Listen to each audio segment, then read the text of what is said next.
In talking about travel deductions, there are two things that allow you to take an expense as a travel deduction, as opposed to your normal day-to-day kind of deductions.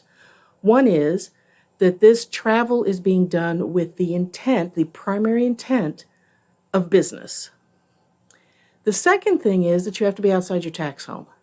What's a tax home? You can't look it up and the IRS isn't going to tell you. But here's the beautiful part. You get to decide within certain rules of logic. So let's take a look at those.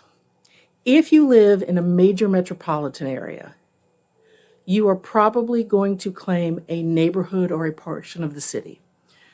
If you look at where does your business travel, where does your normal day-to-day business events happen, you will start to see an outline that corresponds to your tax home or sort of your business home. If you can assign that a recognizable boundary like Brooklyn or Hyde Park, then that's really simple and easy to defend if you're ever audited. If you live in Washington, D.C., that's an exception. If you live in the city, then the city is your tax home. If you live in the suburbs of a major metropolitan area, again, looking at where your day-to-day sort of business events happen and take you, you are probably looking at the boundaries of a city or a county.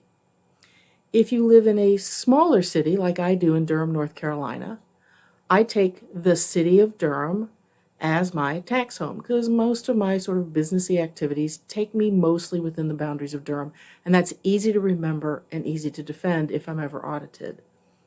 If you live in a rural area, you might take the county, but if that's not practical, again, where do your day-to-day business activities tend to take you?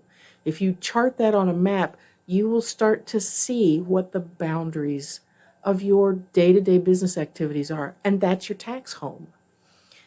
Once you make that decision, you have to be consistent with it. You should document it and how you decided so that if you are ever audited, you can say, this is my tax home, this is how I decided. Why does this matter?